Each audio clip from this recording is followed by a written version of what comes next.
That's I don't care one bit. that's a learned skill over time. When I was younger, I probably cared a little. Yeah. And then you figure it out over time. And this is the thing I always wanted to tell people about it. Well, it's not that it's like, oh, well, you don't care. I care about the Padres more. I love spring training. No, spring training's great. I'd love to be there. Wish I was there today. Sammy lives a great life being out there. There's something special about being around spring training all the time. It's a different feel, but it's something you remember all year. It's something you'll remember for a long time, being around the backfield, having the more casual access to the players, watching the whole thing evolve, being there from day dot. There's something great about it. There's no question. But the games are a funhouse mirror that distort and twist and alter your perception of what's going on. And quite often, as you know, in the funhouse mirror, you can look like a really skinny dude, or you can look like a really fat dude, or you can look like somebody with 3 heads. And then you get out and you go, oh, no, okay, I still look like myself. Yeah, I mean, I've gone to spring training and covered it pretty much every year of my career. And there are some great things about spring training, but when that page turns and the season starts, you forget it all. I mean, when you're in May, June, July, obviously great to know who players are and to know some of their stories and to have seen them go through the grind. But I can't stress enough how much the mentality changes and how much everything just changes as soon as that page turns. So this is a time when they're working on things, when they're trying to get their feet under them, when they're shaking the rust off, when they're coming together as a team, getting some of their fatigue out of them as well. But like I said before, you could take 2 weeks off of it, especially for hitters, and there'd be no issues at all. A lot of this is so Peoria gets and the complex get the money that they kind of need to sustain their existence, I suppose you could say, all year long. And that's kind of how MLB has structured things. But, it's going to be good for them to get going, and then it's going to be good for them to come home and start the season. Yeah, I mean, you said it right at the start there. Spring training is about the pitchers. The length of spring training is about getting your starting pitchers ready. And even some of them would probably say you could lower the time limit that we're out there, because a lot of them start getting ready. It's not like the old days when you would come in and literally the first time you were picking up a baseball was your first day of spring training. Now it's like all these guys have off-season programs. They're not working other jobs. They're just doing whatever they need to do to keep their body in shape and mentally ready. But for sure, the pitchers will come second to the hitters. The hitters will be ready faster usually. Yeah, and hey, there's proof to exactly what you said, that you could do it shorter, because the Padres literally did it shorter last year, and so did the Dodgers, and the Dodgers went on to win. It's not impossible to do. However, when you've got a few decisions to be made, having the extra time, I think, is of great benefit. And for a Padre diehard, and of course that's where we are sitting here inside our Odyssey studios overlooking Murphy Canyon, people who talk Padres every single day, I'm genuinely excited for some of the things that could even take place today, because there are fascinating battles. Yeah. And at least on a human level, for example, Terso Ornelas is in today's lineup. Brandon Lockridge, Eggy Rosario, Gavin Sheets, Oscar Gonzalez. These are guys that all would love to be on the Padres big league roster at the end of the year, but not all of them will break camp with San Diego. So these are big games for them, even though for us it's like, woo, fun in the sun.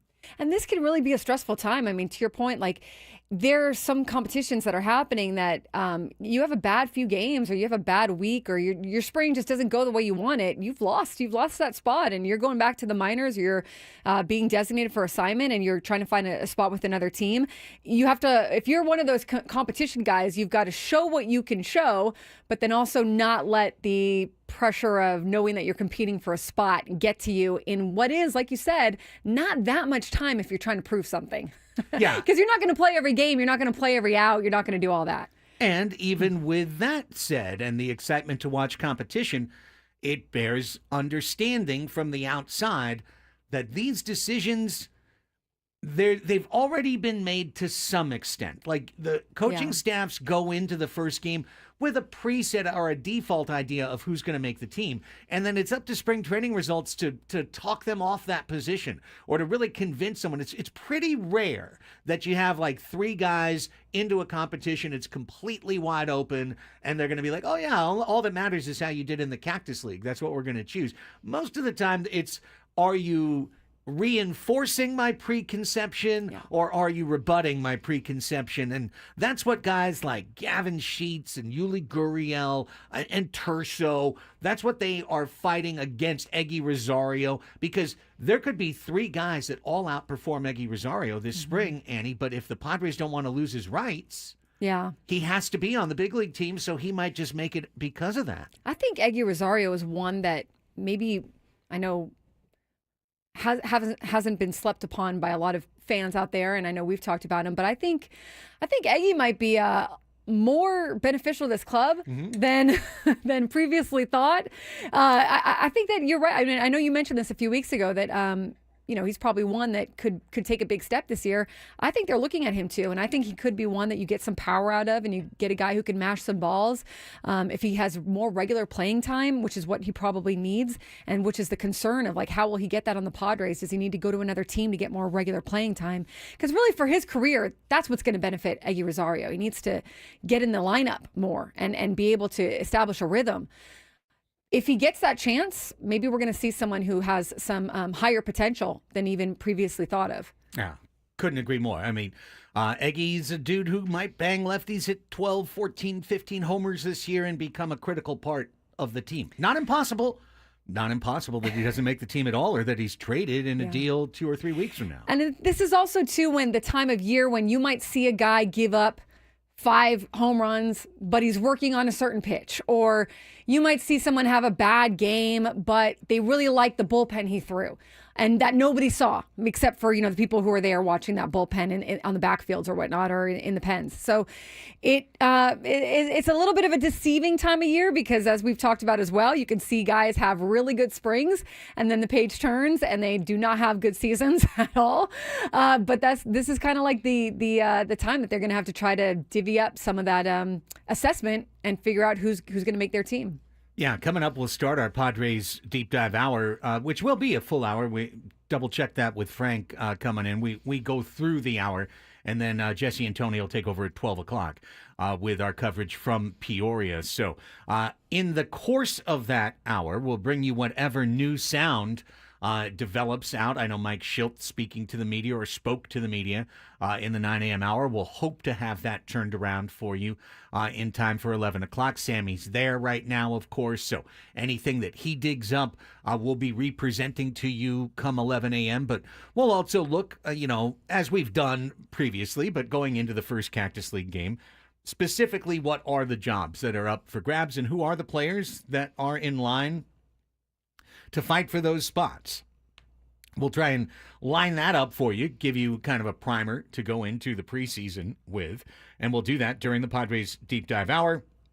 We'll get into all the other rest of the baseball news of the day, and our third segment will be our weekend preview sports fix. We'll just push it up to 11:40 from 12 o'clock and kind of wrap up the program with all the news of the weekend, including all the latest baseball news, including all the latest college basketball news, and everything going on with our local teams. San Diego FC debuts on Sunday, the whole 9 yards. We'll do that in the fix, kind of to wrap up the show in our final segment of the 11 a.m. hour. We've, of course, got to get to the national sports story from last night. We'll do that in our very next segment. We'll get into the Four Nations face-off and into Team Canada taking down an absolute classic last night. 1-1 after 1, 2-2 after 2, 2-2 after 3, 3-2 overtime.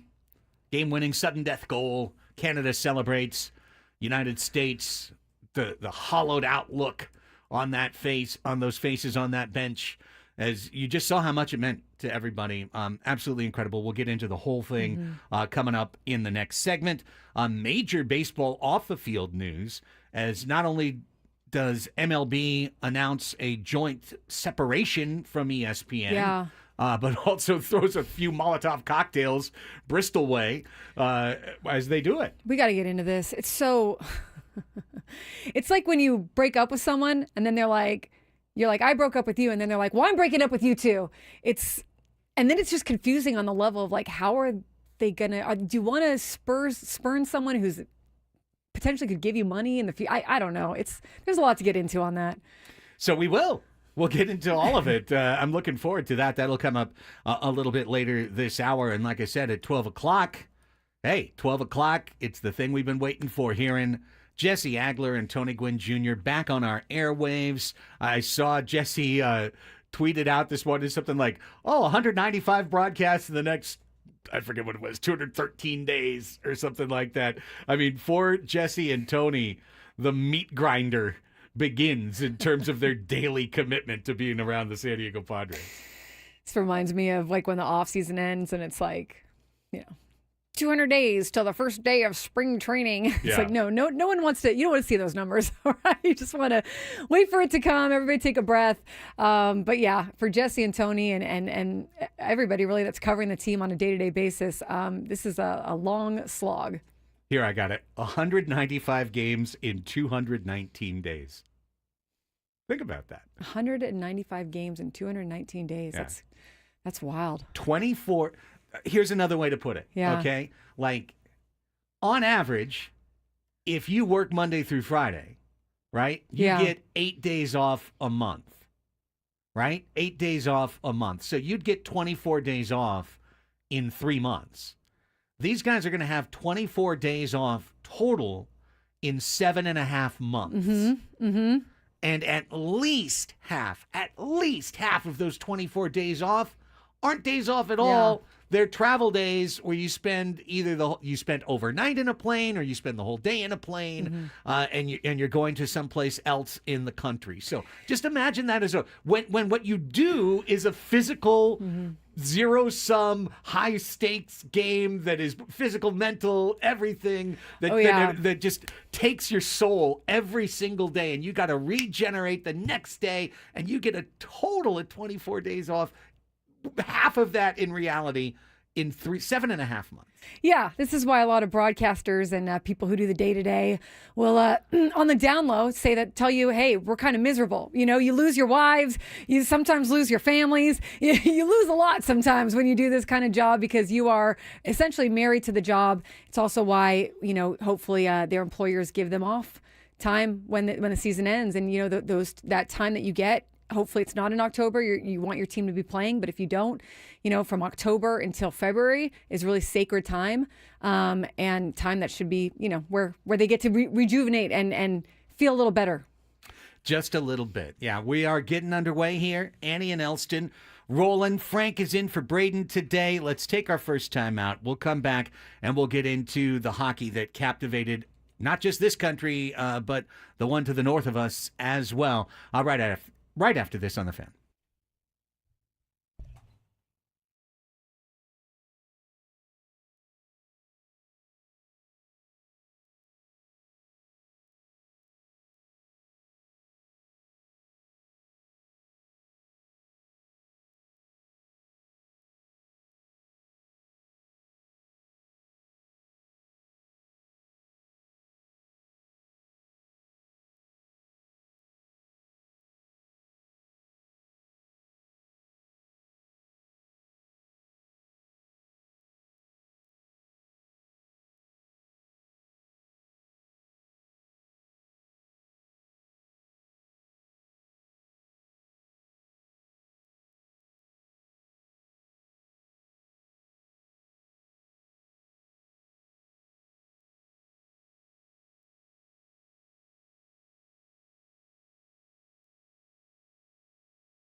10:19 on the Fan.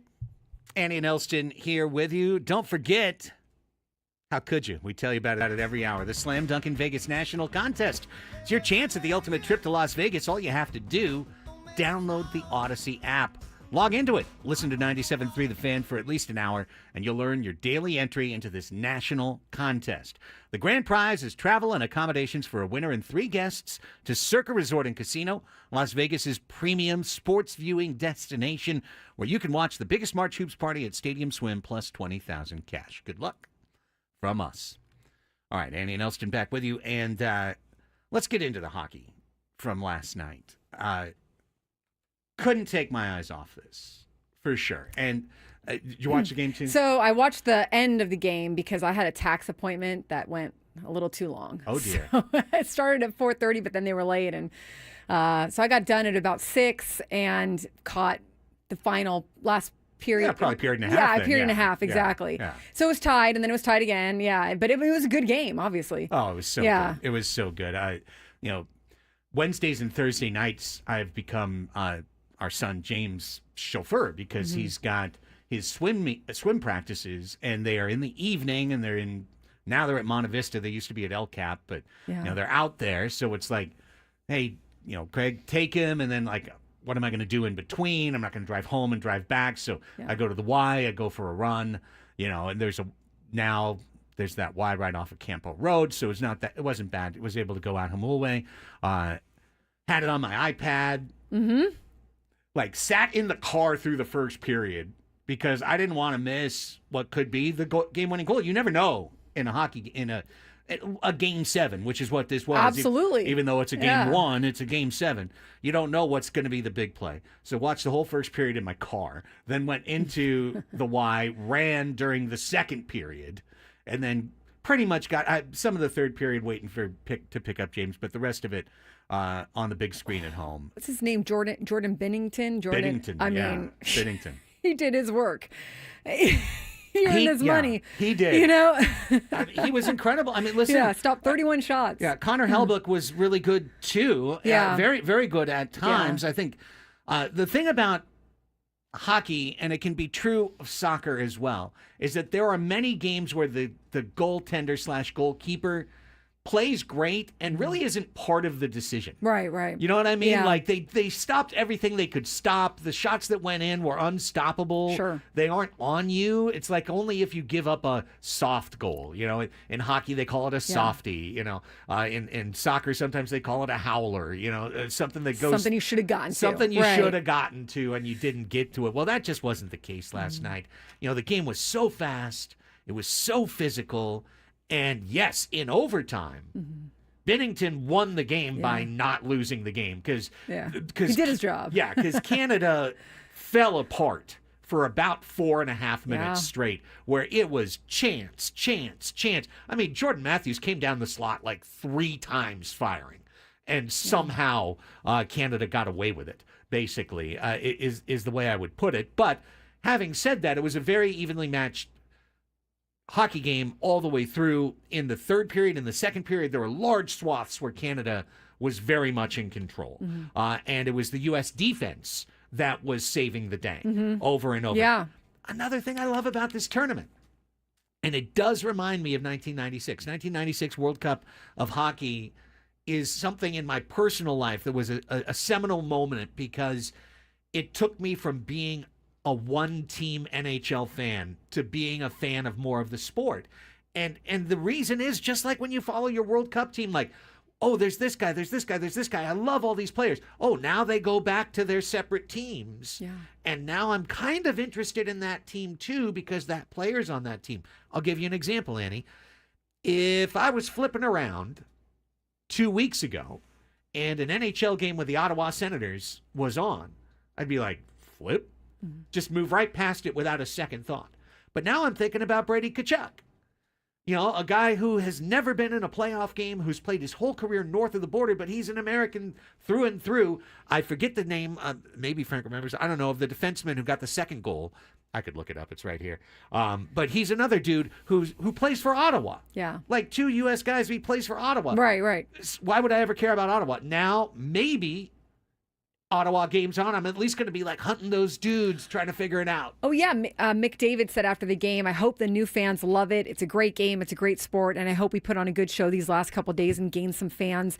You can't ask for a better show than that. And I do believe that's the truth. I mean, I do believe that like maybe someone who wasn't all that into hockey might, like you said, maybe they're not full blown gonna become watch every game, but they're gonna maybe appreciate the sport a little bit more and watch something when it's on. Did you watch this, Frank? Were you into this? Yes, I did. Okay, and what'd you think? It was a fantastic game, Yeah. and of course, the one guy you don't leave open in the slot is who you leave open for the game-winning goal. Yeah. And Connor McDavid is going to make that shot 15 times out of 10. Like it was a no-brainer. Yeah, right over the shoulder too. Perfect shot. Yeah. The second Austin Matthews trails off into the corner, and that's to get his own teammate Mitch Marner, who's got the puck in the corner.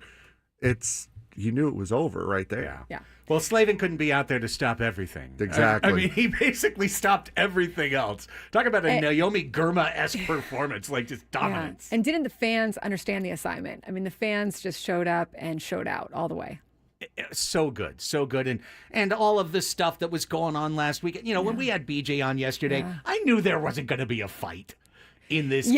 Yeah. Like they weren't going to drop the gloves in this game. But what you did see was the classic hockey. Every time the whistle sounds, and then those dudes are coming in going tweet, tweet, tweet, tweet, tweet, tweet, tweet, because everyone kind of hangs on an extra 2-3 seconds. I thought it was particularly delicious to watch Brad Marchand, who is one of the most hated players in the NHL, Annie. Okay. He was one of the absolute villains of the league, but he is the hero of the Boston Bruins. He is the Bruins captain. So, of course, in Boston, they love Brad Marchand.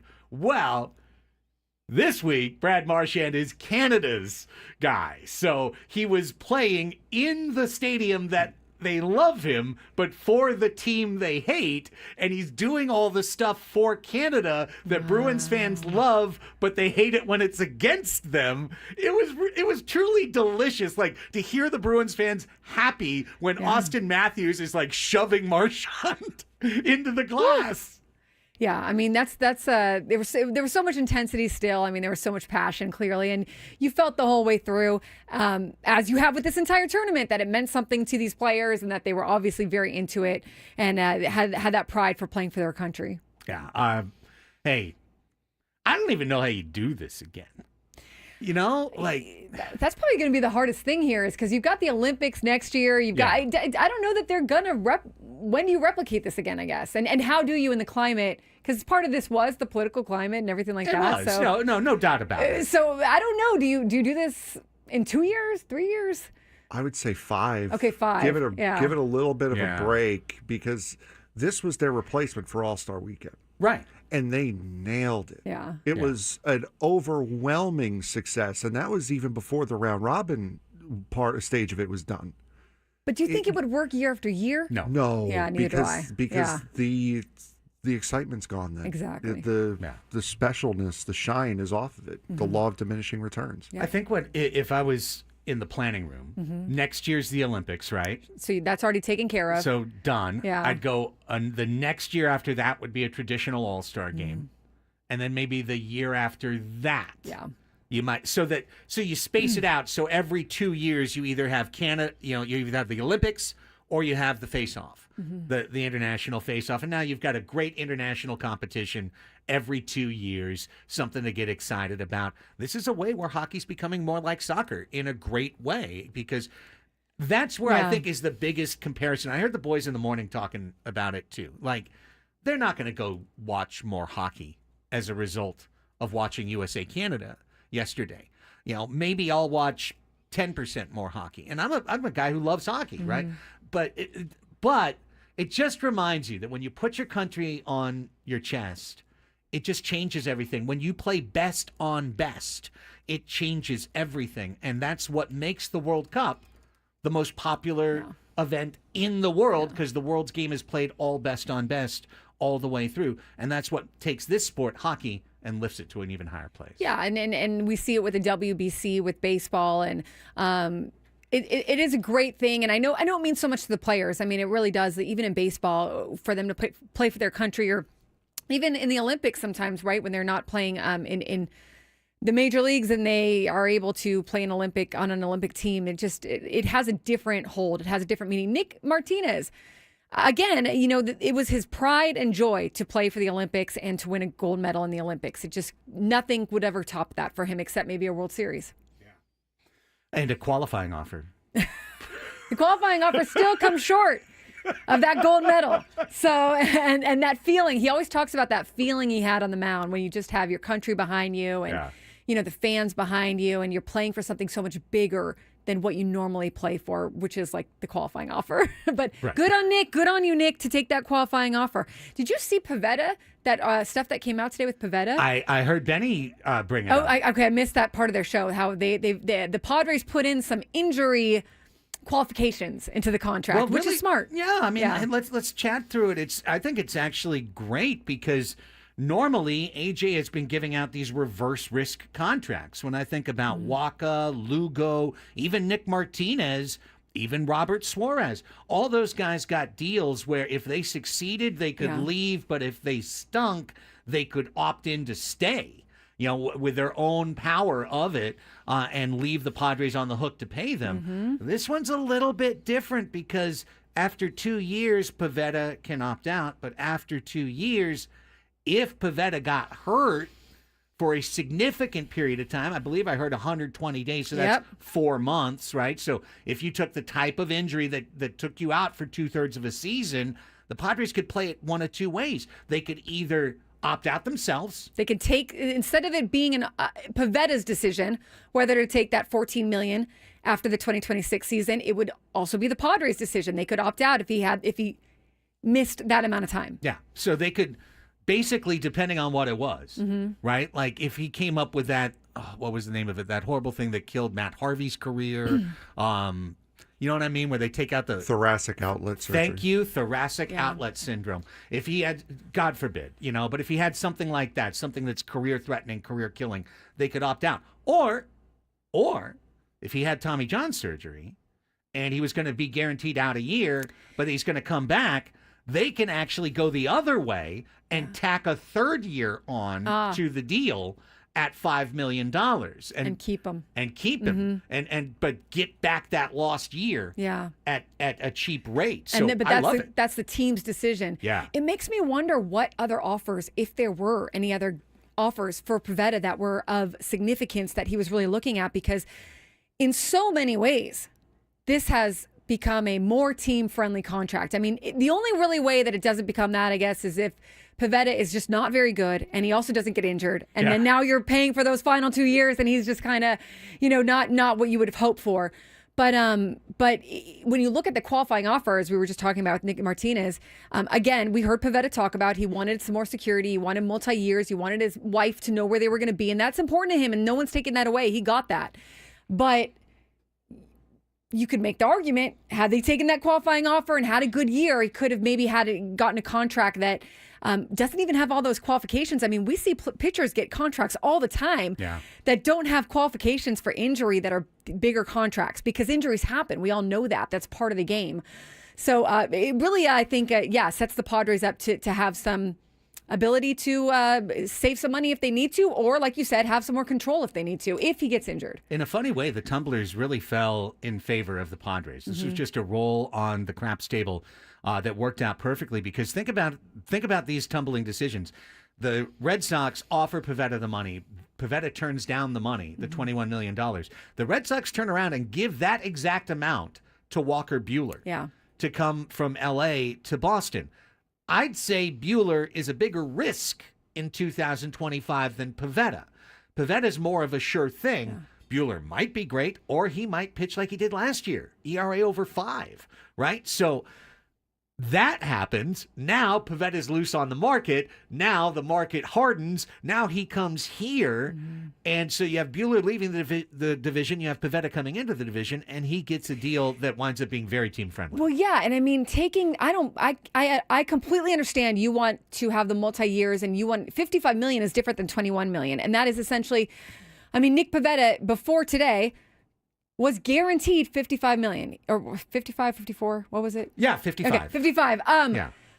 But now it's less of a guarantee if there's an injury. It changes the complexion of the contract a bit. I mean, like I said, he could have been terrible for 4 years and still gotten himself $55 million, no problem. He still could be terrible for 4 years and get himself $55 million, no problem. But if he gets injured for a significant amount of time, you lose some of that guarantee. So it just makes a little wrinkle that makes it more interesting. Yeah, and a very pro-Padre wrinkle because it's basically an insurance policy, like you said. All right, let's take the last time out of the hour. When we come back into the broadcast muck, we shall wade.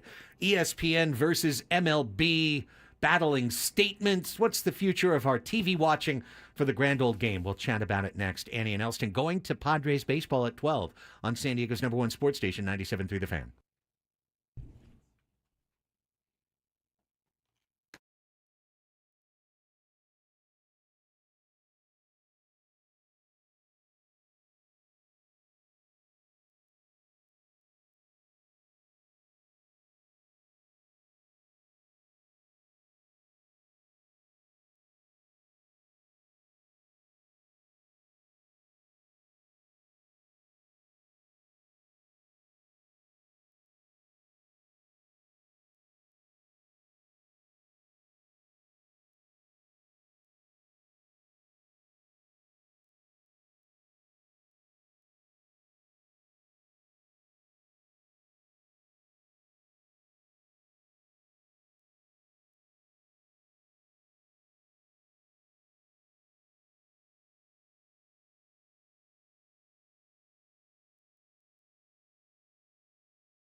Baseball coverage on 97 through the Fans presented by T-Mobile.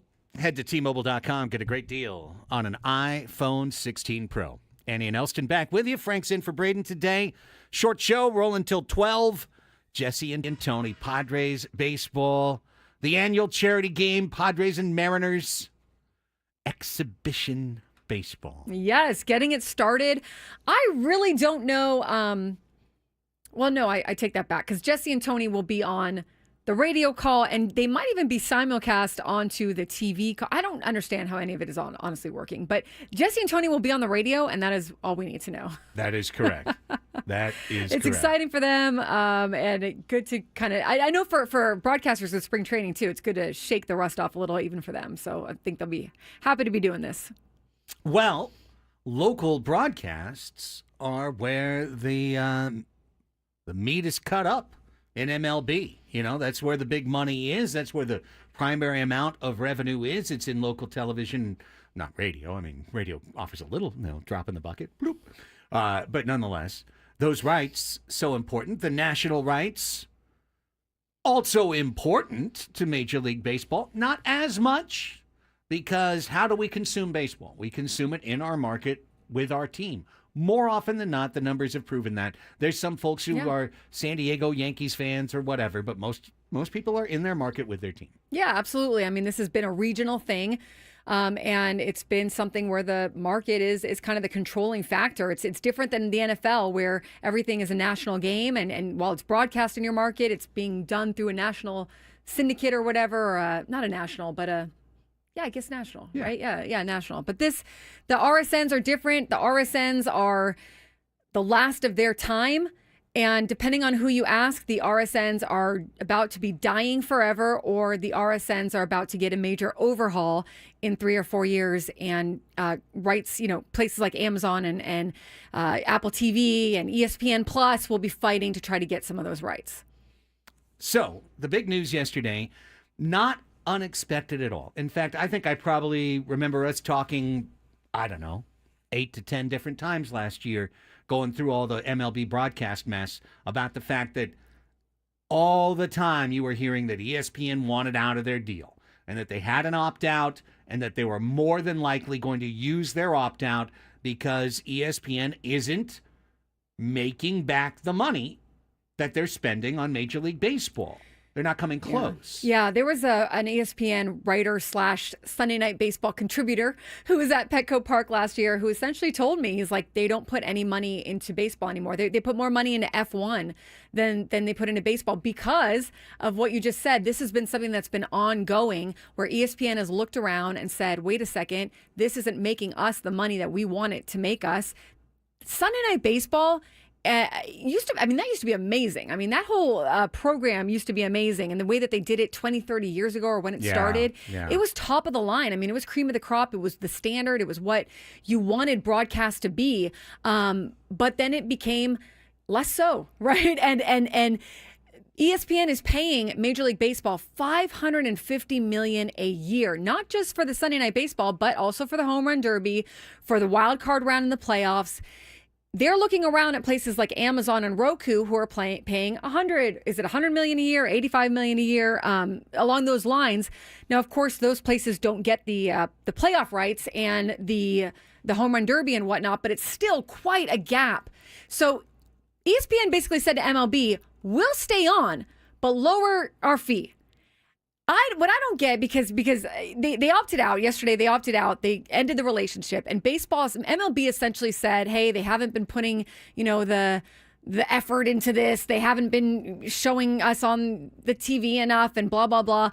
Okay, there's like 3 things with me. One, MLB Network has cut a ton of programming. I mean, MLB Network is like the last person to throw stones because MLB Network has cut so much programming and so much coverage of baseball that I don't understand how MLB is saying ESPN isn't doing enough, because your own network isn't doing enough right now, A. Oh, God, you're so right. And then B, I don't know why you wouldn't take the lesser rights fee, because unless MLB knows that there's someone who's going to pay them close to that $550 million or more than, I guess, half of that, you're just going to lose the money the next 3 years. Wouldn't it be better to have half that money. I don't know what ESPN was proposing. Maybe it was a really low deal, but wouldn't it be better to have some of that money versus none of that money? And so now MLB essentially is like, hey, we're going to go out there and we're going to find a better deal. Right.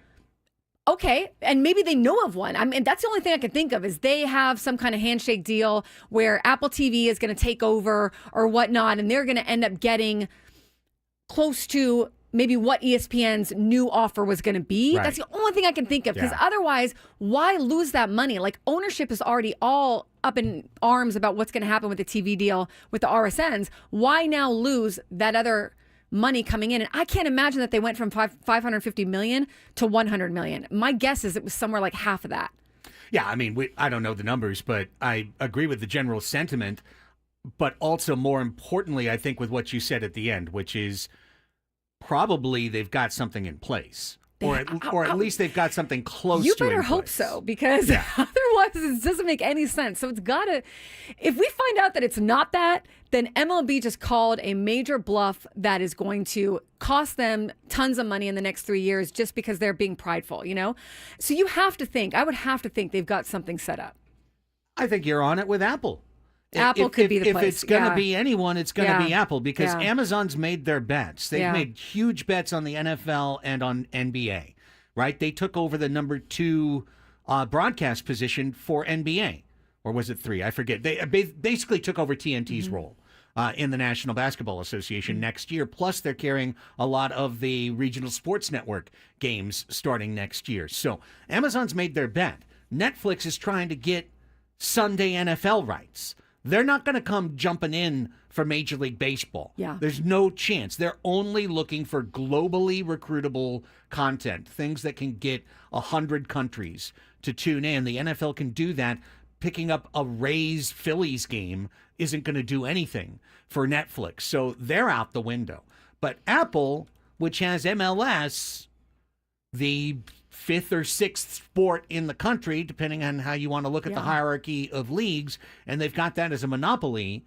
If they see a way to get deeper in where they get Friday night, but they get Sunday night baseball, because the one thing, and I do agree with Rob Manfred about this, the one thing that elevates Sunday night baseball is that it is its own broadcast window.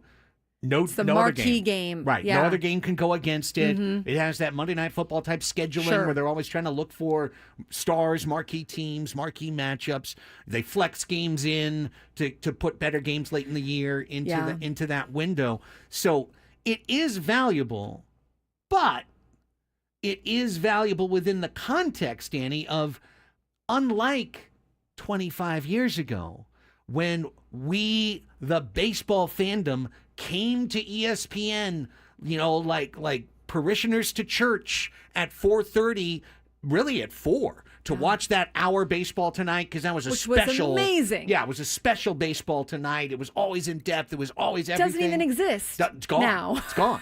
You know, we'd watch that. We'd watch the 5 o'clock game. Yeah. John Miller, Joe Morgan, the Yeah. absolute top of class.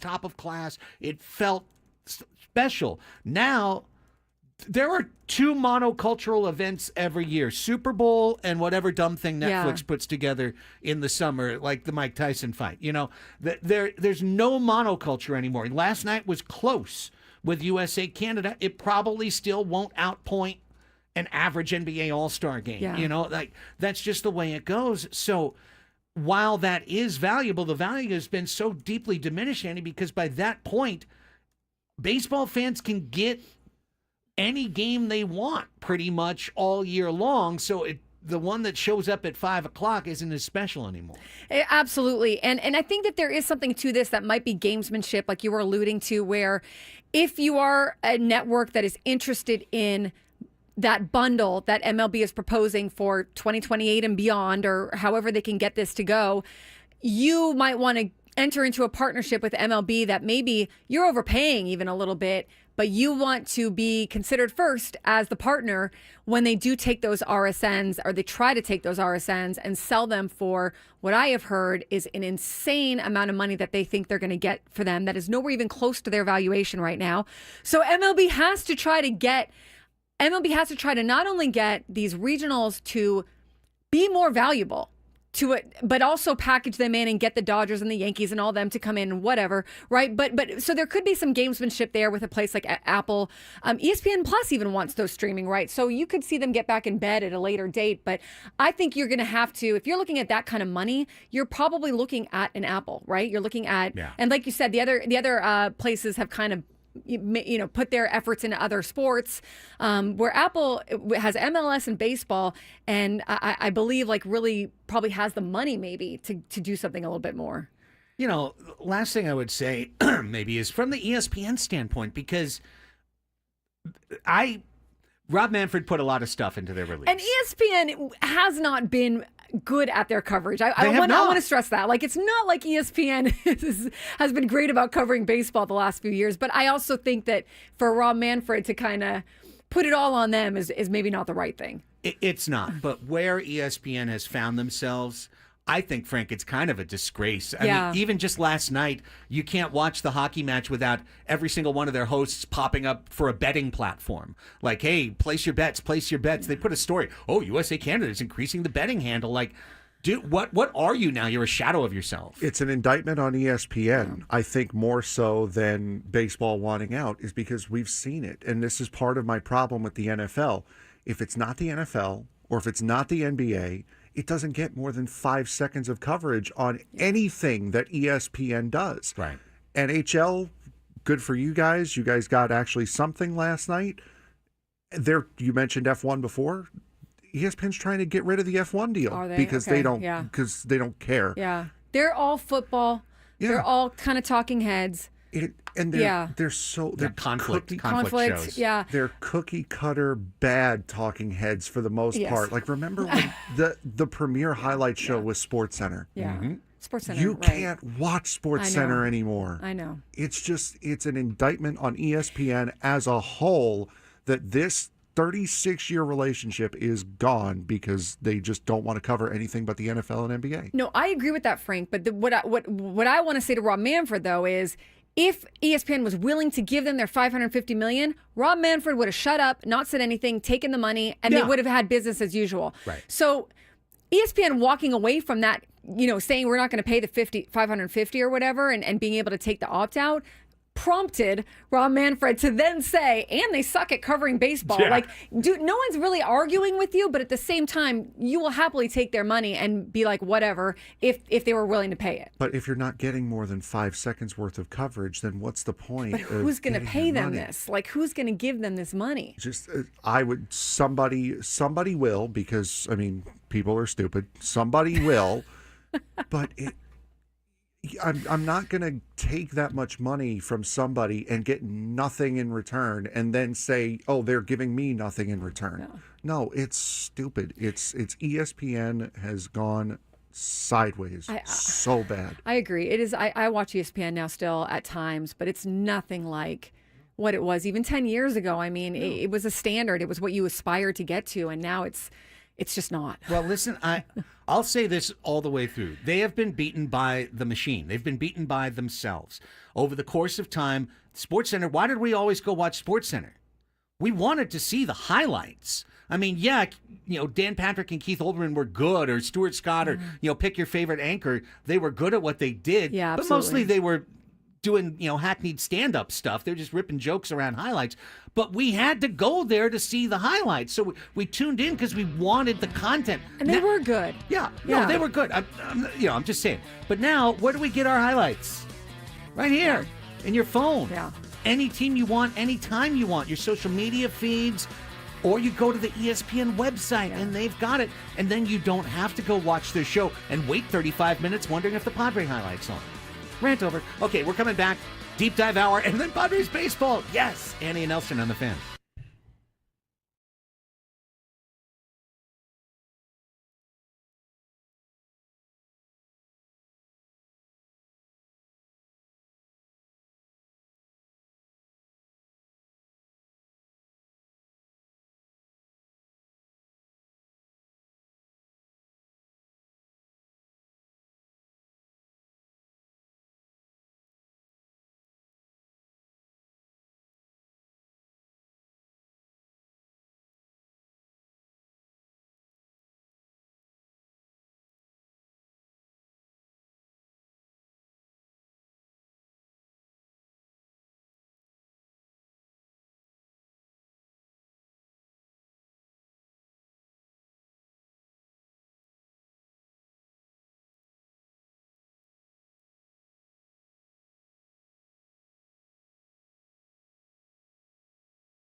It's your Padres Deep Dive Hour for Friday, February 21st. Welcome back, everybody. Annie and Elsten here with you. Cactus League Baseball begins an hour from now as the San Diego Padres do battle with their Vetter Cup lifelong sworn enemies, the Seattle Mariners. God, it makes it even more intense, the rivalry, when you look across the Peoria Sports Complex and right there across the parking lot, there they are, the damned Mariners. Just like the Four Nations face-off, this is what today is like for the Padres and the Mariners. You're playing for your country of Seattle and California, right? Or something. Yeah, it's very, very similar the to Vetter the Cup. Who Eddie Vedder is going to side with more? And the sad thing is, we do all the battle, and then with all the blood on the battlefield and the swords and the broken bodies, we look up with mournful eyes to Eddie and we say, "Eddie, who do you choose after this Vetter Cup battle has been waged?" And he shrugs and goes, "The Cubs." Yeah, he doesn't Still even a like Cubs fan. exactly. I actually don't care about either. I don't know how I was roped into this, At but all. I hate you both. Actually, I have no interest whatsoever. Whatever, guys. Does it make the rivalry more intense when you see them every single day because you share the same That's what I mean. complex? Yeah. You're like, I hate that guy's Mercedes. Yeah. Ah. And no one likes to share. People like their own thing, right? So Be better then. I don't know what else to tell Yeah. you. Well, listen, the Vetter Cup's for us. We know it. It's for us. It's for our hearts. It's to give us something imagined to cling on to yeah. as the mindlessness and madness of the summer drag on. Gives us a little MacGuffin to chase. There used to be in the clubhouse before the Padres were good. There used to be questions to players about the Vetter Cup, and of course, a lot of them would have no idea what you were talking about, and then someone would have to explain, and it was like a little, and then the player would give you a fake chuckle because they didn't want to be rude, eyes, yeah. and be like, oh, I guess Luckily, those days have hopefully passed. But that's one. If you're a good reporter, wouldn't you give them the Iggy before the question is I didn't asked? ask those questions, to but yes, I pretend would. That it's hey, I know what I'm talking about. I didn't hear about this 5 seconds ago. Yes, good call, Frank. Amazing. Well, let's at least get a little bit into what's going on today. We do have a starting lineup for the San Diego Padres against the Mariners. Yeah. We've got, here we go. Eggy Rosario, second base. Connor Joe, first base. I believe they're facing a left-hander too, right? I think they're no idea. Not that it really matters. The starter will be gone in an inning or 2 innings tops, but regardless. Eggy Rosario, Connor Joe, Manny Machado. Oh, he's already in the lineup. Batting third. All right. At third base. Cleanup batter and catcher, Elias Diaz. Gavin Sheets will DH and bat fifth. Oscar SpongeBob SquarePants Gonzalez is the right fielder hitting sixth. Tyler Wade locked in at shortstop batting seventh. Terso Ornelas is the left fielder hitting eighth.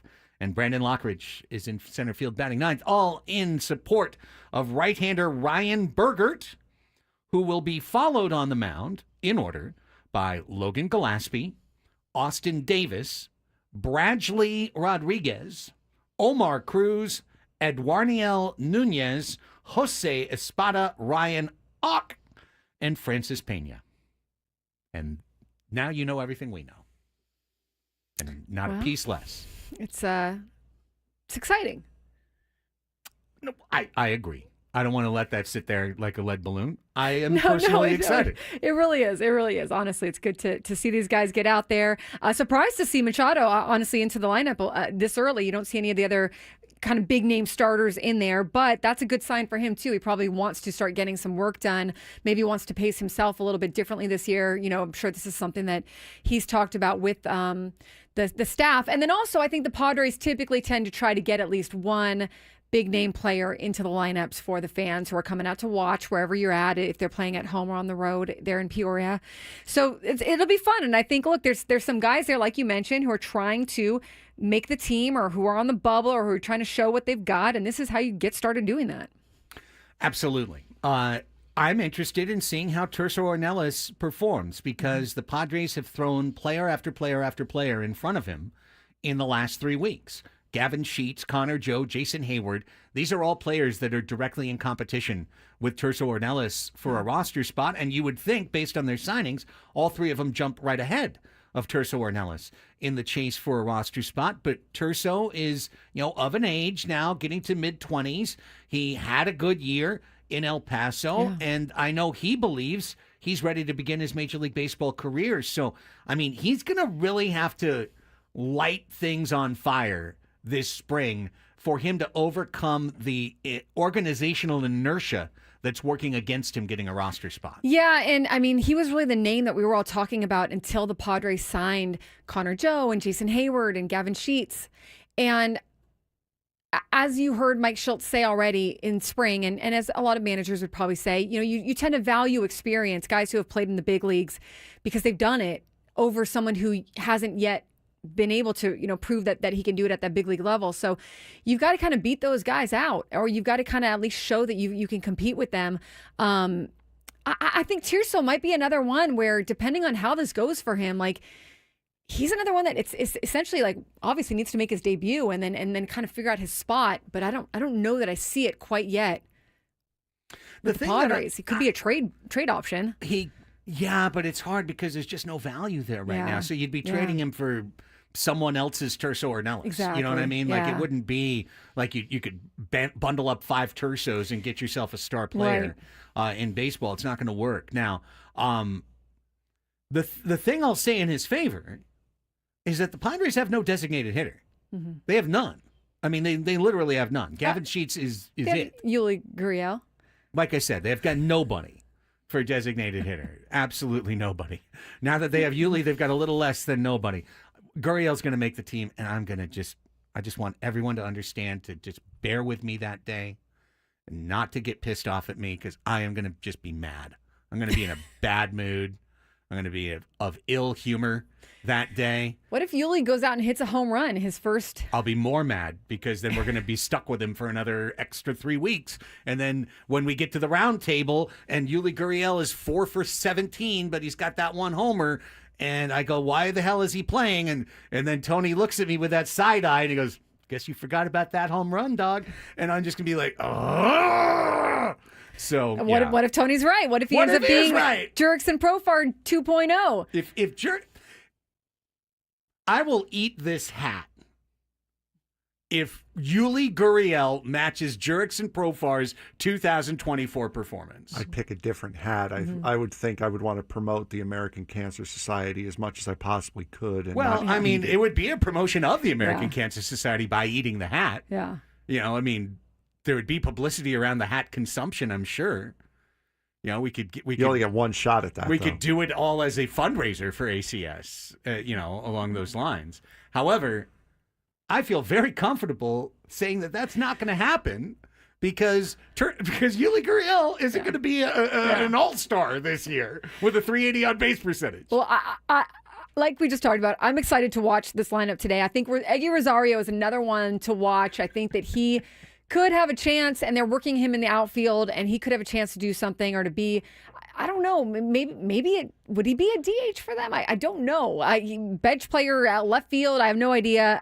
Maybe an infield or utility guy, if they could use that on the roster. But he is one that I think could give them value if he's able to, get some consistency with his bat. As we talked about, he could be one that can give you some power in that lineup.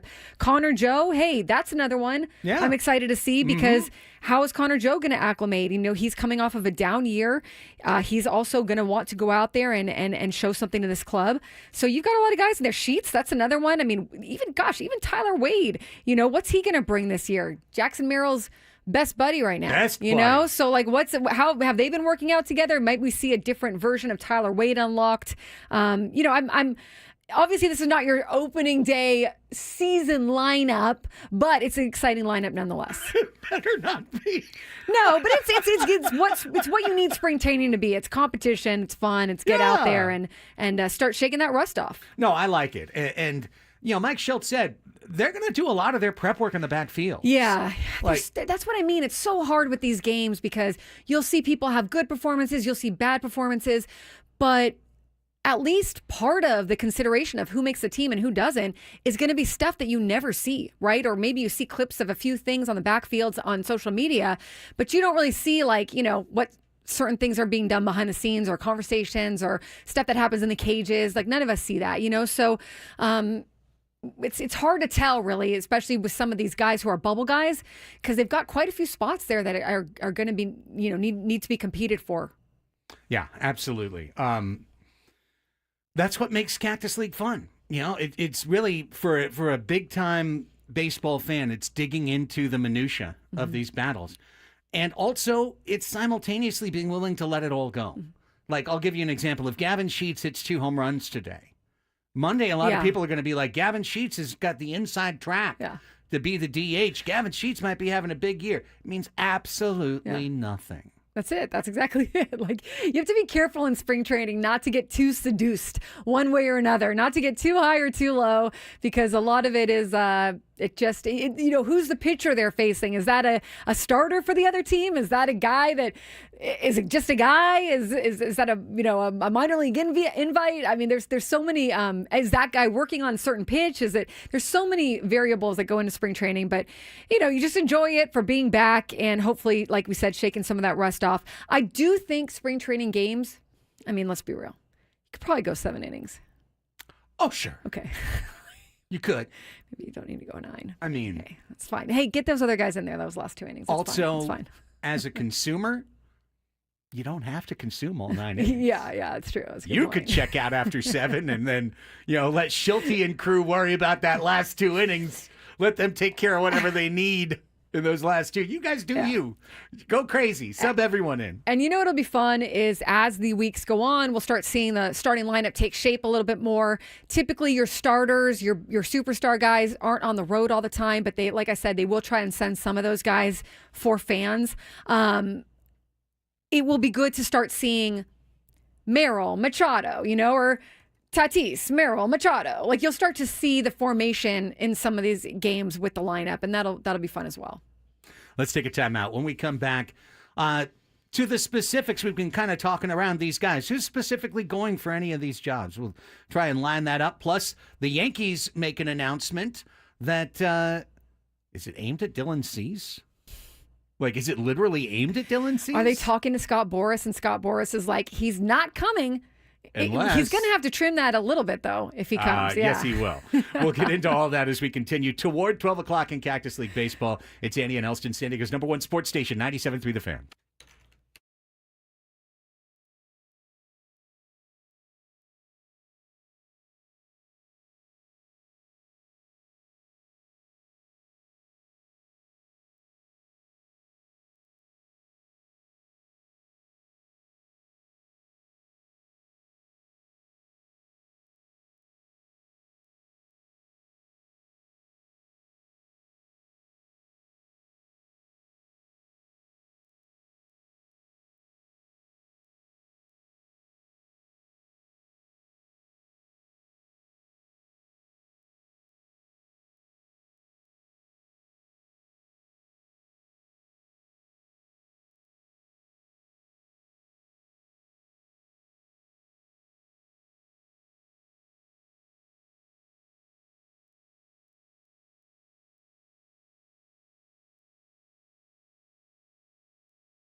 Don't forget to listen to Inside San Diego Baseball with Sam Levitt.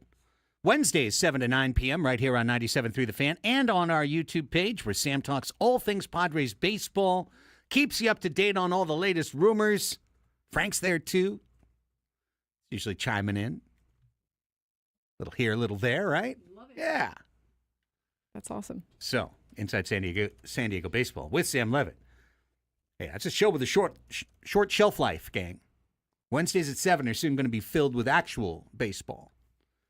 But until then, the Sam Levitt Show continues. In this segment, we will have a 4-pack of tickets to give away to a Padres spring training game at Peoria Sports Complex, plus an opportunity within that to qualify for an opportunity to win 4 tickets to a Padres Guardians game at Petco Park on April 2nd. You can get your spring training tickets now at PeoriaBaseball.com. By the end of this segment, I will have come up with a trivia question. And Frank, if I have forgotten, because I've got the memory of a hummingbird, you will remind me, please, to come up with a trivia question. Good thing I have the memory of a heffalump, so we're good. Outstanding. All right. So, Frank did a good job of putting this together on our rundown for us this morning, Annie. I think it's worthwhile, as the battles begin, to trace the lines of battle. Show us the battlefield map. Who's fighting for what territory? Love is a battlefield. Indeed it is. All's fair in love and war. I'm done. All I'm right. out. So we've got some battles in spring training. We've got some battles. We've got some definable battles. One starting pitching slot is open.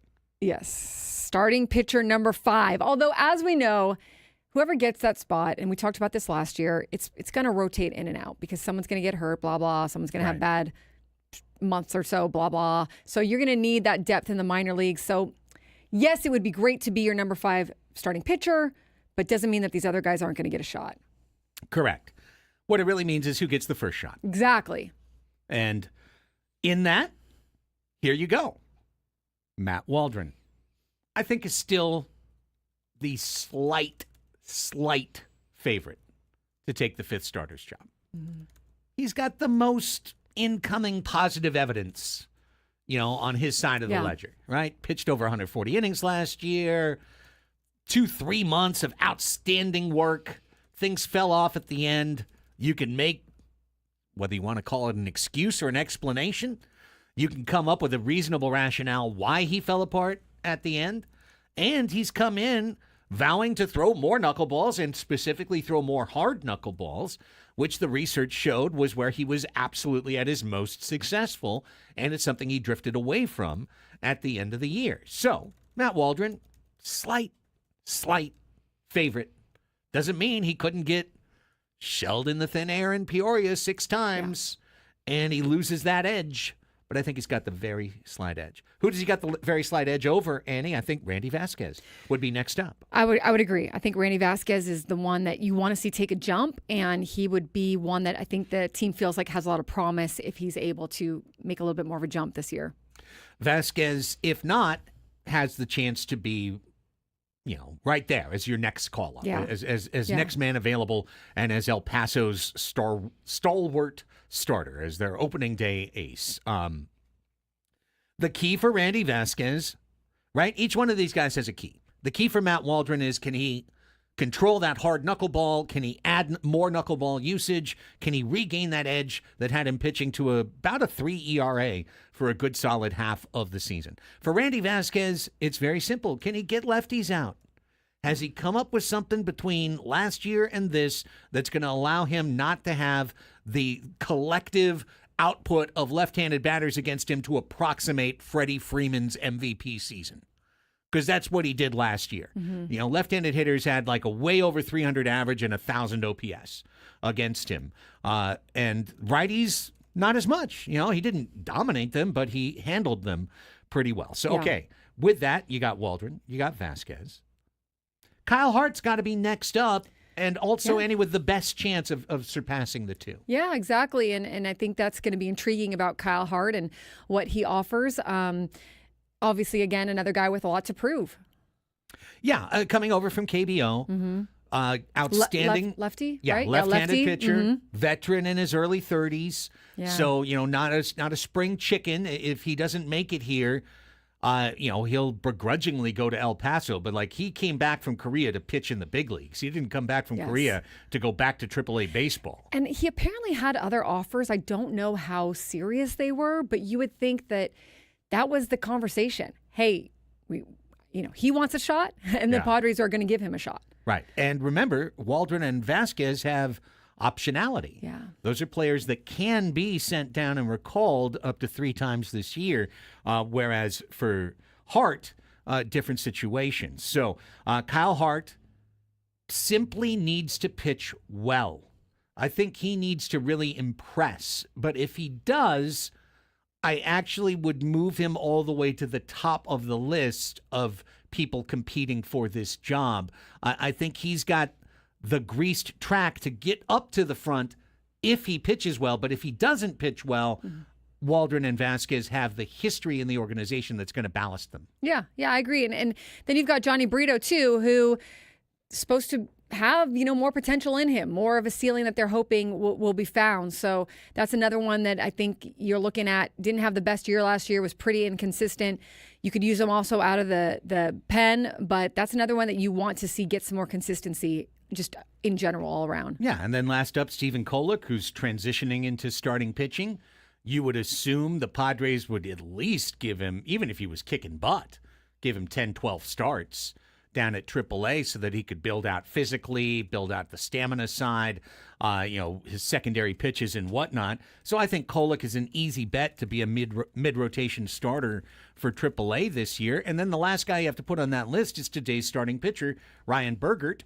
I don't think anyone in the Padres thinks he's going to break camp with them and come to San Diego, but they want Bergert to be in that rotation at AAA and developing because they still believe he's a kid who could be a 4 or 5 starter in Major League Baseball. Yeah. So 6 guys for one job. I love it because you need 5 spots in your AAA rotation, and the 5 who don't win here are headed right to El Paso. Mm-hmm. Yeah, and I saw in a story that El Paso is thin on starting pitching because they just don't have anyone at that point right now to put there. Essentially the farm system is what it is. There's guys at the lower levels, but they just don't have anyone there at El Paso, really. So this allows for El Paso to have a decent rotation that they can work, and then for the Padres to be able to dip in and out of that, hopefully. So there's the starting pitcher 5. How about the 8th and final bullpen spot in the San Diego pen? Some interesting names here. I think Sean Reynolds, again, would be the slight favorite based on his outstanding yet short period of time in the big leagues last year. He punched out 21 in 14 innings. Reynolds impressed. Padres did make a trade for Ron Marinaccio from the White Sox. Maybe he becomes the El Paso closer. I don't know. But if he pitches well enough, they thought well of him to acquire him from Chicago. Alec Jacob is guaranteed to spend some time in the Padres bullpen. I don't know if it's the beginning of the year, but he will. Yeah, and Alec Jacob is one that's intriguing. And, you see him pitch. I've seen some clips from spring training just this week where you're like, Alec Jacob, he's good. I mean, he's got good stuff. He's got that delivery. But I don't know that he's going to make the team right off the bat. I think also Tom Cosgrove is another, again, intriguing one. He's had success in the big leagues. He's also had not success. I think I saw Schultz say something about how they worked on a few different things this offseason, and they felt like he had a really good offseason working at Petco Park and getting better at some things. So what does he have to offer this year? And might he be another one that is one of those bubble guys that makes it? It's quite possible. A couple other guys, speaking of bubble names, Henry Baez was the minor league pitcher of the year for the Padres, pitching for the Missions. He's somebody that is going to be in the mix. He's still got options, so I think he'll probably wind up in the minors. And then don't forget about Juan Nunez. Juan Nunez was picked in the Rule 5 draft by Baltimore. If there's one thing we've learned about A.J. Preller, it's that when he actually does pick a Rule 5 guy, he's like 90% to keep him. Yeah. I don't really remember a time that he's let a Rule 5 guy go. and just been like, spring training didn't like it. Get out of here. So in some reality, it might be that all these names we just mentioned they've already all lost because Juan Nunez is going to be kept because if you don't keep him, you have to give him back to Baltimore. Mm-hmm. Yeah. So, I mean, I agree with you. Typically, Preller holds on to these guys. All right. Before we get out of here, these ones I think are pretty straightforward. Catcher. If Luis Camposano doesn't win the second catcher job / first catcher job for the Padres, he won't be on this team. They're going to trade him or something. The catcher position is crazy. All right. You have Luis Camposano, Martin Maldonado, Brett Sullivan, Elias Diaz, who we assume is on the team, right? I have to believe it's Luis Camposano. But what does the spring hold? I don't know. I just think this is a position where you need your catcher to at least not lose games for you. You need your catcher to be solid. I understand he doesn't have to win every game for you. You know, if the guys in the lineup at the top of the lineup are not doing their job, you can't look at a guy like the catcher and say, well, Martin Maldonado didn't do his. I mean, to an extent, okay, yeah, but you need your catcher to be good and not lose games and not let balls get by him and be good at throwing to second or getting guys out and all that. I do believe it's a thin position for them. Just looking at this candidate, just looking at this list, I'm not yet sold that this catcher position is a position of strength for this team. I couldn't agree more.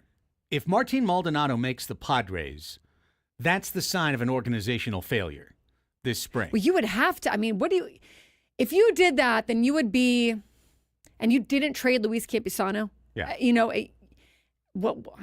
would be in the minors. Yeah, you'd be telling Luis Camposano he's no good and he can't be a big leaguer. And then you're also losing like the ability to have traded him when maybe there was something there, or something that another team valued of him, even if it was, an ability to move his position or his bats or whatever. So I think they have to make Luis Camposano work. But will he remain there all season? I don't know. This is what I think is going to happen. Very straightforward. I think that Elias Diaz and Luis Camposano are the starting catchers for this team, that they're going to be in a timeshare until and unless Luis proves he can't be in the timeshare. But they're going to give him every chance to prove that he can start half the games for the San Diego Padres behind the plate. Well, and are we saying Luis is the starter? Or do we think who's getting the majority of the games right when the season starts? I think it's a timeshare, and I think it depends on who plays well. Okay. I think they're going to start by almost rotating him. Maybe Diaz gets the first day start just because he's a veteran and they signed him to a big league deal. But Camposano wants to get that position back. Yeah, and that's the thing. That's what's so frustrating about Camposano and for him as well. We've talked about it. We see flashes of a great player there and a guy who can hit and a guy who knows, who's been working on being a better catcher and working with the pitchers better and has been devoting his time to it. Hopefully this is the year it comes together for him. Yeah, I think that's what happens. I think Brett Sullivan is the starting catcher at El Paso again, and he's probably not thrilled about it, but that's just probably where he is. And if Martin Maldonado accepts a demotion to AAA, he can go to El Paso too, or he will be cut the last week of spring, having served his purpose, which is to spend 7 weeks lockered next to Ethan Salas, giving Ethan Salas all the wisdom, all the tips, all of the generational knowledge that he can pass along, that he is the Crash Davis of the spring. He is simply there to lift up a young player and then go on his way. I truly believe that's the case. And health is, again, going to be a big deal for Luis Camposano. Yes. Lastly, you've got Eggy Rosario, Gavin Sheets, Yuli Gurriel, Mike Brasso probably fighting for one infield spot, to which I think Manny walks into the office and goes, I want my boy Yuli. And then AJ's like, yeah, no, if we don't give it to Eggy, we lose him on waivers. So I think that's Rosario's job to lose. I agree. Unless they trade him. And then when you look at the last outfield spot, this is the one I actually think is completely wide open because Terso Ornelas could hit his way on the team. Jonathan Perlaza is a switch hitter who has hit over 20 home runs, multiple minor league seasons. He's got real power. He probably can't hit a curve. But if he can hit his way onto this team, he's a switch hitter with power. That's a very useful thing to have on your franchise. But neither Ornelas nor Perlaza can reliably play center field. Yeah. And that's why I think Brandon Lockridge is going to make this team, Annie, because if, God forbid, Jackson Merrill was hurt if for any length of time or unavailable for any length of time, you could put Toddy in center field, but you can't just put Connor, Hey Joe over to center field. Yeah, this one is the most kind of like, I could see it going so many different ways. It could really be any of these guys depending on the spring that they have. But good point. You do need some backup and some depth there. Yeah, and maybe Hayward could play center field for a day or two, but you would not want him out there week in and week out. And Hayward has talked about. I think that they've talked to him about that. You're playing center field. He might spell Jackson at center field, and it sounds like he might spell Tatis in right field at times. But yeah, I don't know exactly what their plan is for. Like, I would imagine that as a whole, they want him in left. Yeah. And, Lockridge is so fast that if you keep him on the team, now you've got two dudes on your bench. You got him and Wade that could jump in and steal a bag for you late in the game. So there's some versatility there all the way around, and it will be decided over the next 6-7 weeks. Let's take our last time out for the show. When we come back, our mini sports fix. We're going to wrap things up for you by getting you caught up on all the news you need to know going into the sports weekend that will be. Annie and Elsten turning things over to Jesse and Tony for Cactus League Baseball, top of the hour, right here on San Diego's #1 sports station, 97.3 The Fan.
Brought to you by the Craft Taco. Whether you're craving gourmet tacos for lunch or a craft beer for happy hour, the Craft Taco's the answer. It's now open at the Natural History Museum in Balboa Park, as well as Sorrento Valley. Welcome back, everybody. Final segment. It's Annie and Elsten. 12 o'clock, Jesse and Tony take over for the Padres and the Mariners live from Peoria Sports Complex. But first, time to bring you all the news that's fit to speak. Friday, February 21st, 2025. Your 12 o'clock sports fix. Yeah, I have a few things. I can do. Okay. Just double checking. Would you like to get us rolling? And I've got some Schultz stuff too. So, nice. Well, nothing really newsy, but I'll just tell you what I heard. All right. The White Sox are in agreement with old friend Mike Clevenger on a minor league deal. He receives a non-roster invite to spring training. He will return to Chicago for what will be a third straight season. The New York Yankees have amended their long-standing facial hair policy and will now allow for, quote, well-groomed beards. It is about time. It is about time. The rule had been in place since the 1970s when George Steinbrenner and former manager Billy Martin institute the, quote, neatness counts policy, which forbid beards, long hair, and sideburns, though mustaches were allowed. So we shall see them grow out their facial hair and accept people who already have facial hair, perhaps. A few things from... Did you see Devin Williams shaved his beard, though, and then they changed the policy? He's like, could you have told me 2 weeks ago? It's like, I've been trying to grow this out forever. Right. Okay, I'll run through a few notes here.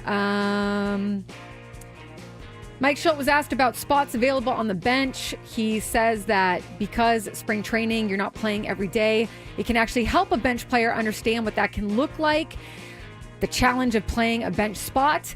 But their big thing is going to be trying to rotate guys to make sure they can get an appropriate amount of time to compete for this spot. So a few guys that they've got in mind. They've got Rosario playing second today, but he's going to get some time at left, Mike Schultz said.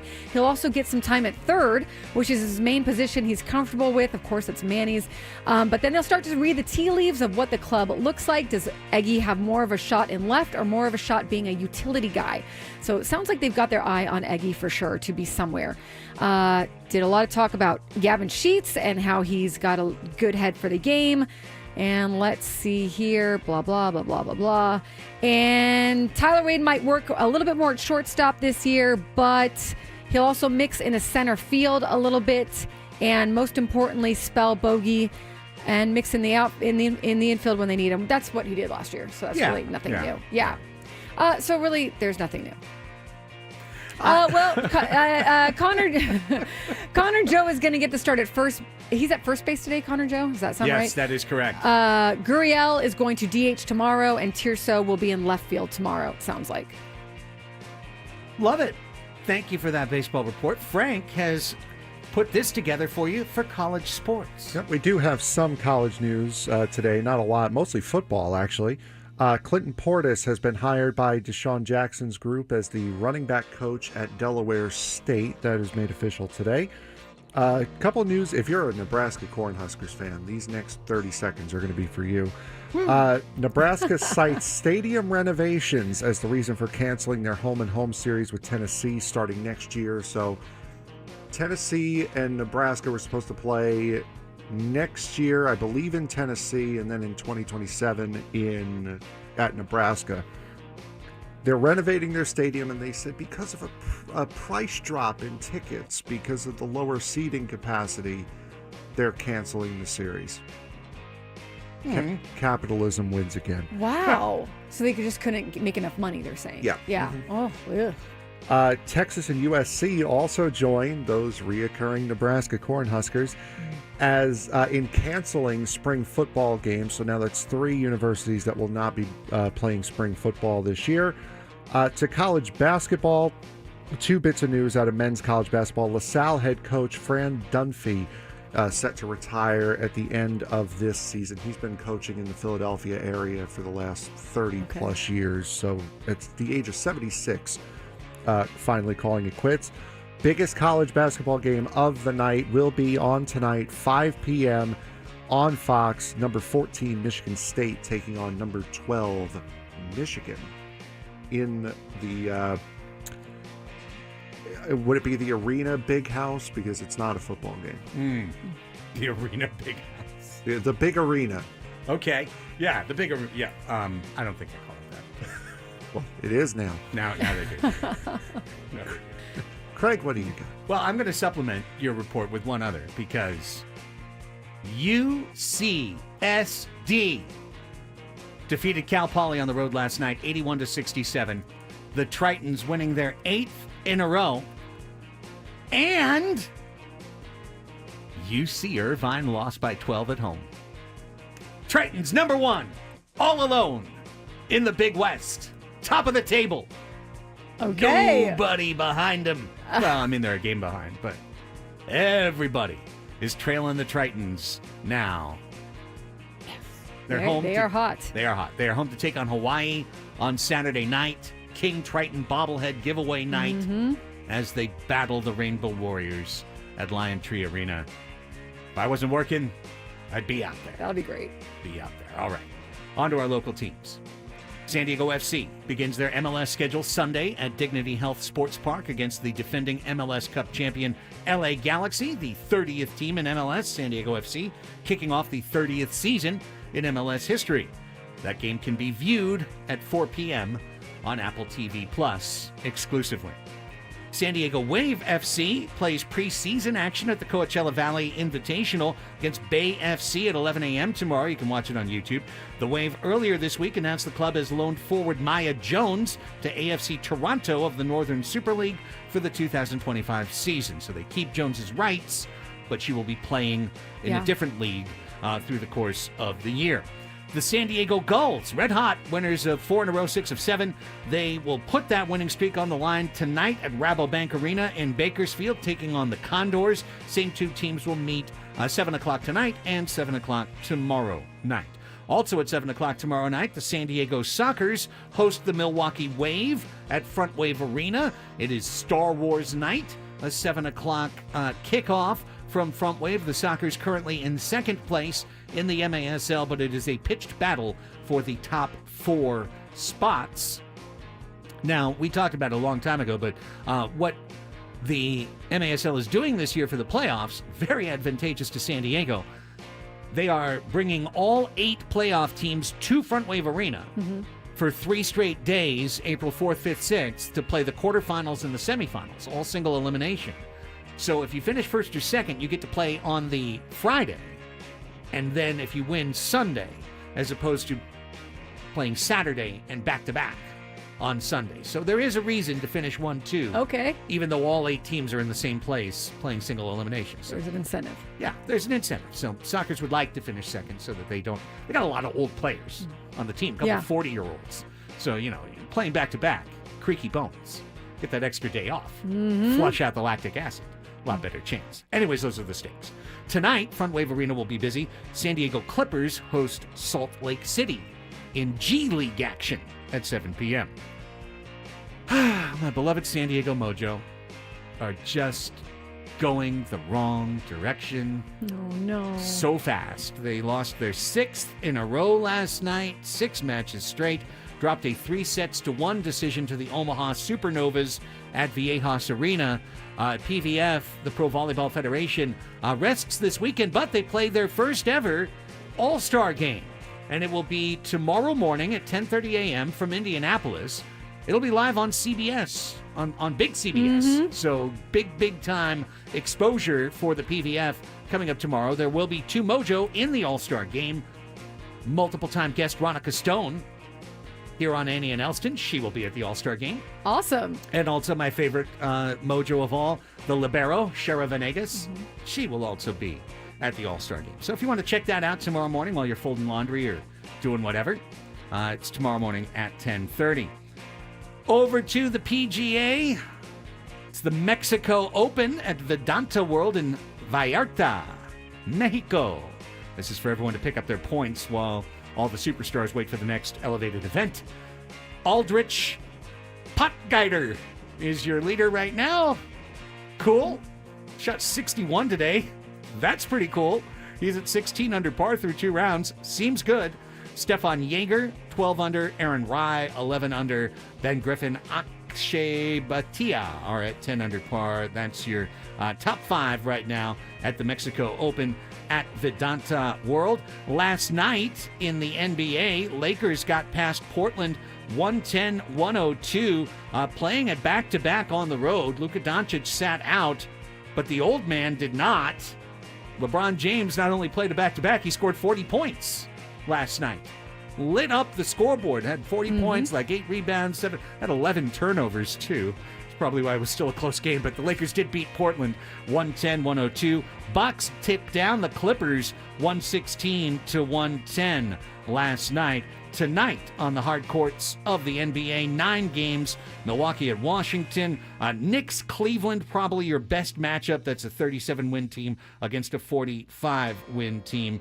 Clippers and Lakers have the day off. And, of course, the NHL has the day off today because last night at the Four Nations Face-Off at TD Garden in Boston, Connor McDavid scored the overtime game-winning goal, a 3-2 Team Canada win over Team USA. And that is your Sports Face All right. for Friday, February 21st. Oh, and Manny Margot to the Brewers. Manny Margot to the Miners Brewers. deal with MLB camp invite. All right. Yeah. Old friend. Yeah. In a different world, we could have had Manny Margot. I mean, I think his ability to play the outfield is probably equal to or better than Connor Joe. Yeah. Right-handed hitter who could hit lefties, but couldn't play him at first base. So Connor Joe was a better fit for our roster. And Andrew Heaney and the Pirates, forgot that one, closing in on a contract, apparently. Free agent I pitcher heard that. Andrew Heaney. I think I heard $5.5 million for Andrew Heaney, who also would have fit on the Padres. But can you believe I saw multiple times over the last 2 days, Annie, that Jose Quintana and the Padres have been in talks. I'm surprised at that just because he had a 2-year, $20-something million deal in his last contract. And I would imagine that, so, around $10 million a year, I would imagine that he's not looking for something too far lower than that. And that would take them over the second apron, wouldn't it? Very much so. Unless they moved somebody. Unless they moved someone. So maybe, but hey, who knows what their finance is? Maybe this is something that they want to do is go over the second CBT. I don't know.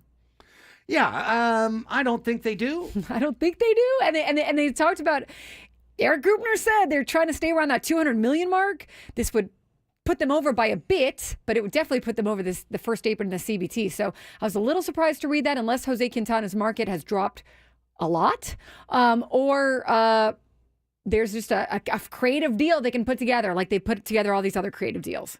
I mean, if 3 or 4 teams are talking to Jose Quintana, then by rights, he shouldn't have to come kneel at the altar of AJ and take whatever Preller's offering him. Yeah, unless he really wanted to be with the Padres for some reason. They want to be in San Diego. They really want to be with the Padres. But it sounds like he's got interest from other teams. Jose Quintana is okay. You know what I mean? Like, he beat us a couple times last year. He sure did. He's owned the Padres at various times. He's also been really, really bad recently in Major League Baseball. It's not like we'd be picking up an all-star in Jose Quintana. Don't the Mets need him? Don't they need them in their rotation? Not necessarily. I mean, Frankie Montas is going to be out for a little bit, but they have guys that they can maneuver around.